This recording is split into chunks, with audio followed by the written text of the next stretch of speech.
A place where we can just be, plus qu'un endroit sans support, un appui. Come see, this is Bokota TV, like, come and share the love from here. A place where we can just be, plus qu'un endroit sans support, un appui. Come see, this is Bokota TV, like, come and share the love from here. A place where we can just be, plus qu'un endroit sans support, un appui. Come see, this is Bokota TV, like, come and share the love from here. A place where we can just be, plus qu'un endroit sans support, un appui. Come see, this is Bokota TV, like, come and share the love from here. Bokota TV, like, come and share the love from here. Bonjour, vous regardez 15 minutes avec votre émission préférée faite par nous pour vous divertir, offerte par la chaîne Bokota TV. Avec vous, en 15 minutes, rentrons dans l'univers de notre invité du jour. Bon, voici le concept. Tout se passe en 15 minutes. Andy, votre animateur, va jouer le rôle de l'inspecteur. Avec son invité du jour, ils vont décrypter l'actualité et enquêter sur des sujets pertinents. L'invité nous promet une chose, celle de dire la vérité et rien que la vérité. Le tout dans une atmosphère chill and cozy. 15 minutes avec... Elle s'appelle Foura Sadi. Elle est une jeune artiste congolaise basée ici à Montréal. Elle a été bercée un peu comme toutes les autres artistes congolaises par la rumba. C'est grâce à elle qu'elle crée sa propre voix et son propre style avec la pop music.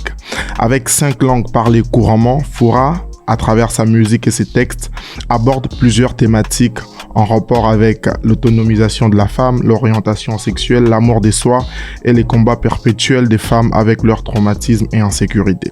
C'est donc une artiste engagée dans la communauté qui a comme but de s'imposer comme future grande artiste congolaise.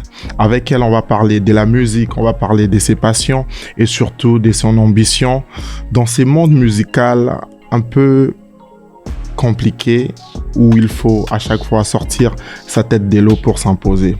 Est-ce qu'elle va pouvoir les faire? Est-ce qu'elle est prête à relever les défis? C'est à travers ces questions qu'on saura si elle pourra vraiment les faire. Alors, tous les cas. Foura, tu vas bien? Je vais bien et toi? Oui, ça va. Merci d'avoir accepté notre invitation. Et moi, rapidement, la question que je vais te poser, on dit toujours que la charité bien ordonnée commence par soi-même. Est-ce que tu peux te présenter aux personnes qui te regardent pour la toute première fois? Donc, je m'appelle Foura Sadi, je suis congolaise. Ça fait pas longtemps que je suis à Montréal.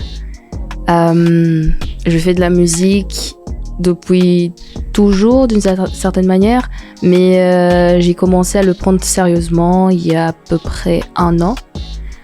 Et je chante, j'écris et je compose aussi, donc la production. Et c'est pas que de la musique chanson, c'est également de la musique aussi pour des jeux vidéo, des petits extraits, des films, des animations, etc.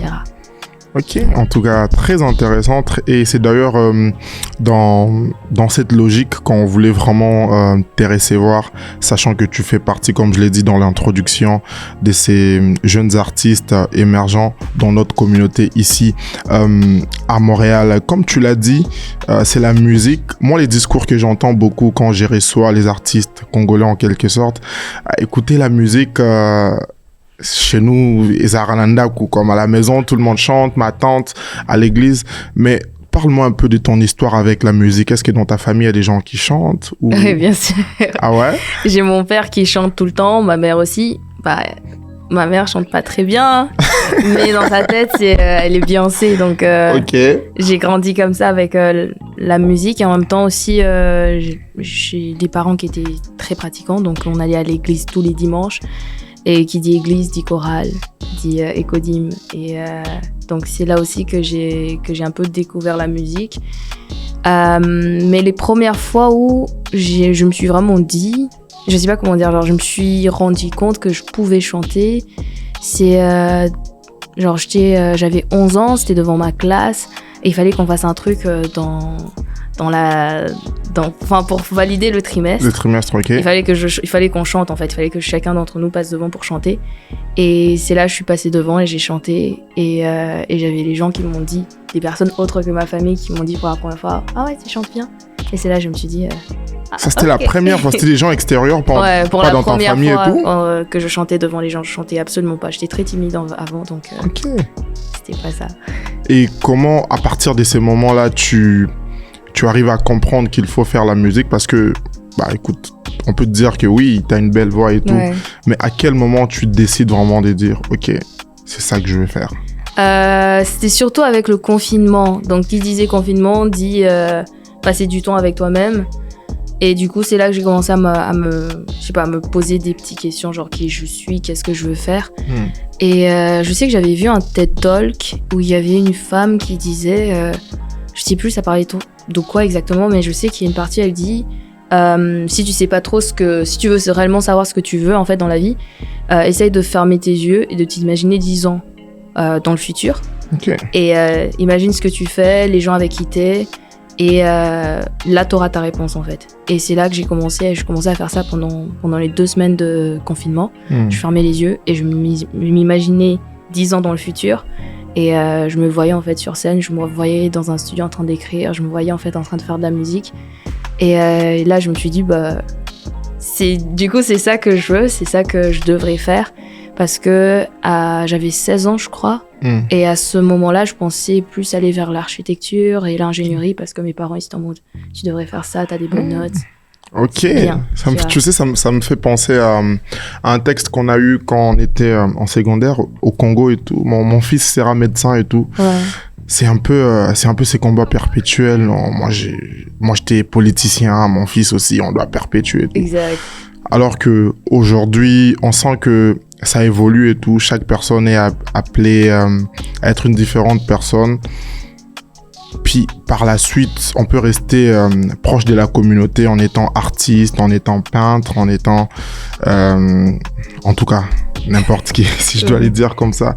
Et rapidement, dis-moi un peu comment s'est faite la transition entre les Congos puis ici. Là, ça fait combien? 2 ans que tu es ici à Montréal et tout. Comment ça se passe, ton intégration? Qu'est-ce que tu as déjà eu à faire? Et comment tu trouves la ville? Ouais, quand je suis arrivée ici, c'était je pense que j'ai eu un petit choc émotionnel, culturel, oui. Parce que vraiment, c'était la première fois que je voyageais toute seule et je suis venue seule pour loin de ma famille, en fait. Donc, il y a eu ce petit moment d'adaptation qui était quand même très dur. Et le passage aussi à l'âge adulte qui est arrivé. Et la barrière de la langue aussi. Okay. Parce que c'est vrai que c'est Québec, on parle français, mais tu vois, c'est pas le même français qu'au Congo. Il y a l'accent, il y a des mots qui changent, etc. Et tout. Donc, il y a eu vraiment un choc culturel, mais au fur et à mesure, je me suis adaptée. Et j'ai eu la chance d'avoir des gens qui m'ont aidée, des amis, des profs. Là, tu prends plaisir. Ouais. Et j'avais pas, en fait, justement, j'ai appris, en fait, à demander de l'aide ici. Parce que de base, c'était pas mon truc, en fait. Demander de l'aide, dire que je ne sais pas faire quoi que ce soit, pour moi, c'était comme... C'était pas bien. Ok. Ouais. Je vois un peu la chose, en tout cas. Et depuis que t'es là, il y a ton truc des standings qui existe. Oui. Parle-nous-en un peu. C'est quoi les objectifs à travers ça et comment ça se porte aujourd'hui? Ok, donc ça s'appelle Underwave. Et le but, c'était tout d'abord de me créer... Enfin, je voulais avoir une place où je pouvais chanter, en fait. T'exprimer. Ouais, exactement. Parce que j'ai essayé un peu partout, mais à chaque fois, c'était soit t'as pas assez de notoriété, on est complet, enfin vraiment, il y avait tout le temps des excuses. Et du coup, je me suis dit, vas-y, je vais créer mon propre endroit. Et l'objectif de Underwave, c'est de faire connaître les artistes émergents, leur donner aussi la place, tout comme moi, une place qui soit sécuritaire, où ils se sentent à l'aise et ils se sentent... ils peuvent être nus en fait avec leur art et nous montrer qui ils sont réellement. Et c'est justement ça, juste donner une place à d'autres artistes. pour que ce support-là, pour qu'ils se rendent compte que ça compte en fait ce qu'ils sont en train de faire. C'est pas juste... Très important en tout cas, nous sommes avec l'artiste Foura, hein. Elle a plusieurs casquettes et c'est ça qu'on aime, et l'objectif, comme on le dit toujours à travers 15 minutes avec, c'est vraiment vous présenter à chaque fois des jeunes dans la communauté qui essayent de faire la différence, et c'est le cas aujourd'hui des Foura. En tout cas, assurez-vous d'aller voir ce qu'elle fait, assurez-vous de vous abonner, de nous donner la force afin que nous puissions continuer à vous offrir des contenus, des qualités et des invités de qualité à chaque fois. Et là on continue un peu, on va finir avec les questions. Rapidement, en ces jours, qui sont les artistes qui t'inspirent dans ce que tu fais, décédés ou vivants? Ok. L'artiste qui m'inspire le plus, c'est Stromae. Je suis une très grande fan. Depuis que je suis toute petite, en fait, moi, je regardais tous ses vidéos, tous ses trucs. Avant, il avait... Enfin, dans sa chaîne, avant, il faisait des petites vidéos, il montrait comment faire de la musique. Et je pense que c'est ça qui m'a poussée justement à aller également faire une formation de musique, d'audio en général, et de comprendre, en fait, comment ça se fait, c'est quoi mixer, c'est quoi composer. Et mis à part ça, il y a aussi Labren. Okay. J'aime trop. Pour moi, c'est littéralement, c'est un génie de la musique, ce gars.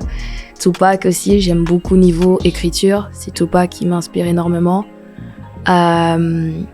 Little Sims. Little Sims, c'est une rappeuse, artiste indépendante british. Elle est originaire de Nigeria. Et juste la voir en fait faire et devenir, genre, elle a gagné énormément de notoriété. Et le fait qu'elle le fasse toute seule en fait, en étant indépendante, c'est tellement... C'est fou. Ouais, c'est tellement impressionnant. Mais côté congolais par exemple, est-ce que t'as aussi, parce qu'on doit le dire, hein, oui, bien on sûr. est tous congolais et tout, est-ce qu'il y a des artistes qui t'inspirent aussi? Oui, Sam Mangana. Ok. C'est un... J'ai découvert en fin adolescence. Enfin, mes parents l'écoutaient, mais moi, j'étais en mode, ouais, ça, c'est un truc de vieux avant. Mais à mes 17-18 ans, j'ai découvert, genre, je suis en amour de Sam Mangwana. Et genre, c'est la rumba, genre. C'est la rumba, la vraie rumba. Okay. J'aime beaucoup aussi Tabouley et Papa Wemba. Papa Wemba. Okay. Ouais. En tout cas, du moment où c'est la rumba, du moment où c'est la musique, ça... Oui. C'est la chose la plus importante. Et pour finir, comment tu vois ton avenir en 5 mots? Ok. Comment tu vois ton avenir d'ici peut-être 5 ans, 10, 20, 30, 40? En 5 mots. Brillant. Ok. Inspirant pour les autres. Enfin, j'espère.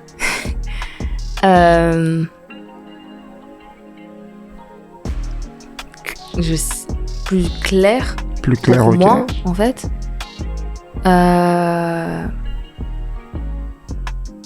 Moins... En 5 mots. Mais t'es pas obligé de dire les 5 mots. Mais je pense avec ce que tu nous as, en tout cas, balancé, ça peut résumer, en tout cas, ce que tu voulais dire à travers les 5 mots et tout. Donc là, on va rentrer dans notre rubrique des punchline tests.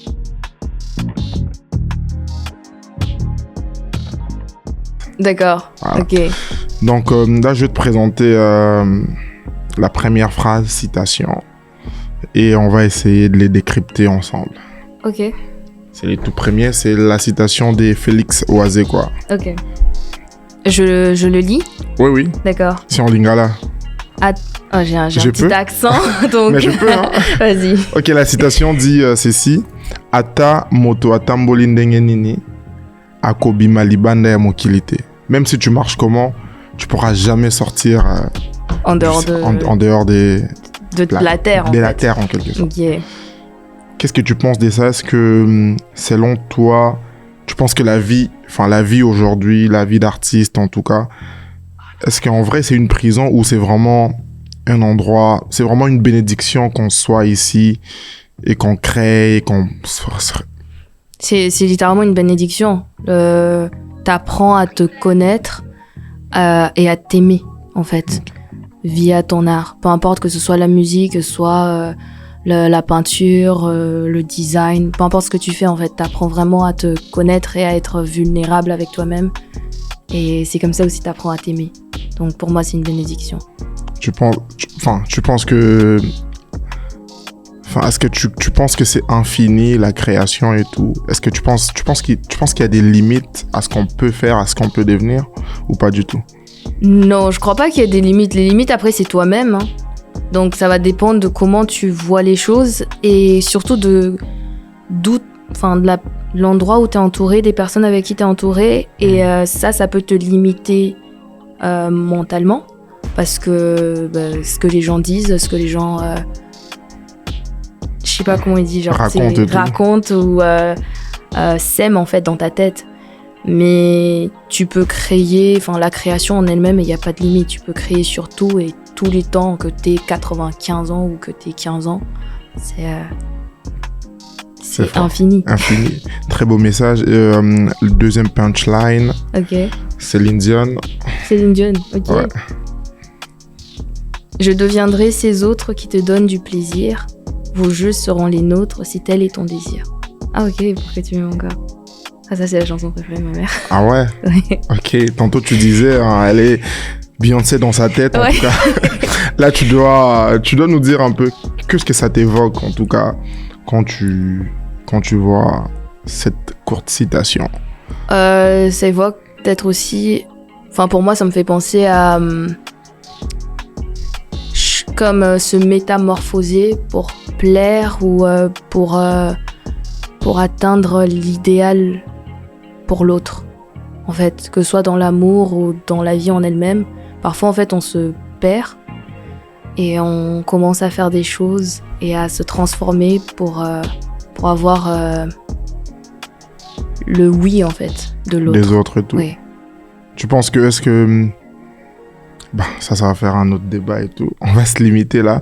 Là, je vais te montrer une image. D'accord. Et j'aurais besoin qu'on l'analyse un peu tous ensemble.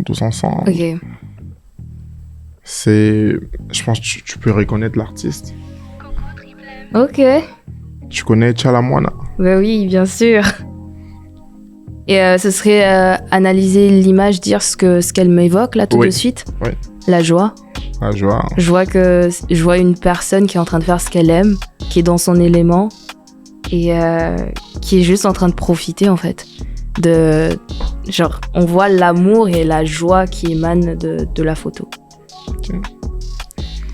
Et la dernière image. C'est Sam Wangana. Oui. tu sais pourquoi je reviens beaucoup là-dessus. Tantôt quand on venait, on a quand même eu une discussion vite fait et tout par rapport à la musique. C'est vrai, elle a quand même évolué et tout.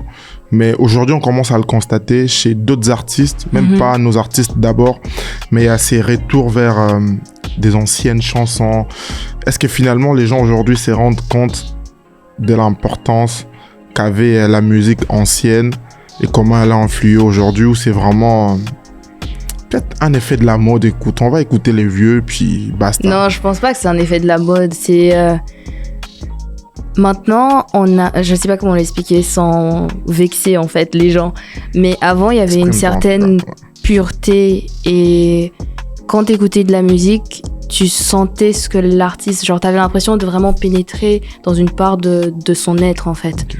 C'était pas juste des mots qui étaient là pour vendre. C'était vraiment, on fait de la musique parce que c'est ça qu'on veut faire. Et je pense que maintenant les gens commencent à se rendre compte que vendre c'est bien. Mais vendre quand tu ne te ressembles pas en fait juste pour avoir de l'argent, ça sert à rien. Okay. Et parfois ils atteignent ce niveau-là où ils sont en mode j'ai envie de devenir pur, j'ai envie de montrer mon être et d'être à nu devant mes fans en fait. Okay. Merci. Ouais. Donc là on va rentrer dans notre prochaine rubrique qui est Ils veulent savoir. Ok.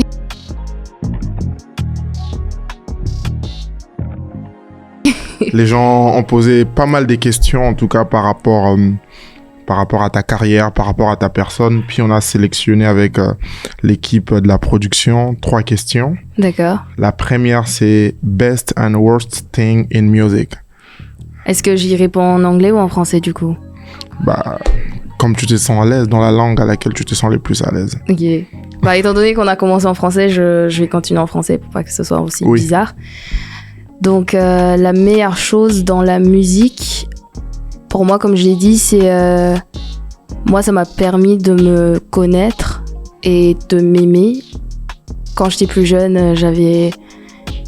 Genre, je m'aimais pas. Je vais pas mentir, je ne m'aimais pas du tout.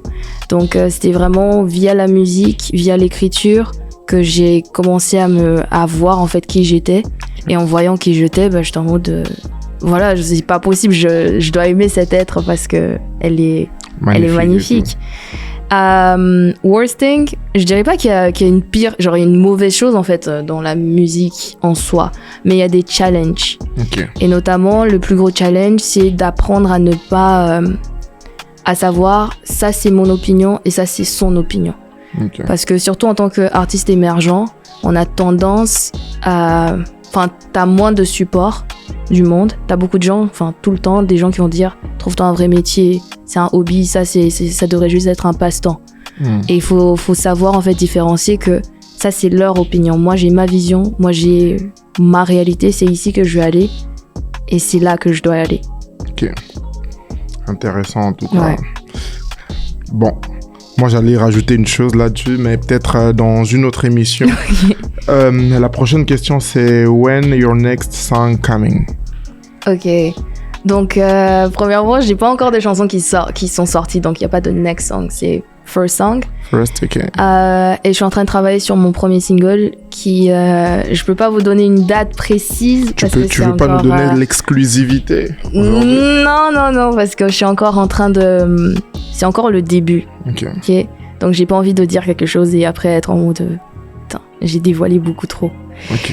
Mais ça sortira en 2024. 2024. Ouais. En tout cas, c'est bien noté. Ouais. Si en décembre 2024, on n'a pas de sang et tout, nous, on va venir à... Vous toquez, vous me chicotez si vous voulez, parce que là, non. Voilà. Oui. Prochaine question, la dernière. Are you single? Ok. Yeah. Je pense qu'il y a des choses que je veux garder pour moi. Pour moi, ok. Pour toi, ok. Oui, pour moi. Donc, étant donné... Enfin, il y a des petites choses que je ne veux pas partager. Donc, être en couple ou ne pas être en couple, je pense pas que le public devrait le savoir ou pas. Ok. C'est moi. Mais tu sais, il y a une citation qui dit un artiste n'a pas de vie privée. Oui, mais on peut choisir quelle petite façade de ta personne tu peux garder pour toi. Genre exclusivement pour toi et pour tes proches. Ok, ça en tout cas, ouais. C'est carré. C'est pas ma réponse à moi, c'est elle. Merci beaucoup. Là, on va rentrer dans la prochaine rubrique qui s'appelle les confessionnals. D'accord.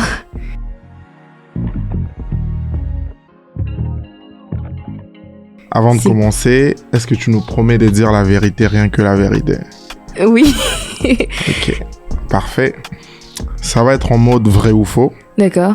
Vrai ou faux, tu parles 5 langues? Vrai. Tu peux le nommer? Français, anglais, lingala, swahili et espagnol. Vrai ou faux, tu mets toujours les céréales avant les laits? Vrai. Ok. Vrai ou faux, tu étais obligé de refuser un rôle dans les cinémas pour faire la musique? J'aurais aimé. Faux. Vrai ou faux, la dernière personne avec qui tu as discuté par message était une femme? Faux. Vrai ou faux, la semaine, tu préfères dormir et travailler les week-ends? Faux. Vrai ou faux, ton idole musicale côté congolais, c'est Sam Mangwana? Vrai. Vrai ou faux, les chats est ton animal des compagnies préférées? Faux. Voilà, c'était tout pour aujourd'hui. Merci d'avoir accepté notre invitation. Et là, je vais te laisser avec la question fatidique qu'on laisse toujours à tous nos invités face caméra. Tu vas d'abord, premièrement, leur dire de s'abonner à la chaîne Bokota TV. D'accord. Et tu vas laisser un message, ça peut être un mot, une phrase, à notre prochain invité que tu ne connais pas. Il peut être un artiste, un entrepreneur. Et voilà, quand je laisse une question, c'est ça? Un message, des motivations, peu importe. En tout cas, ça peut être une phrase, ça peut être une chanson. Tu le fais face caméra. Ok. Donc, du coup, allez vous abonner à Bokota TV et partager, commenter. Surtout partager, hein, aussi. Et pour le prochain artiste, je dirais de continuer à faire ce qu'il est en train de faire, continuer à croire en ses rêves, de ne pas perdre en vue sa vision. Et même si ça sera dur, et même si les gens ou le monde ne voient pas ce que tu vois, ils vont finir par le voir si tu continues à te battre pour ça. Voilà. Merci beaucoup.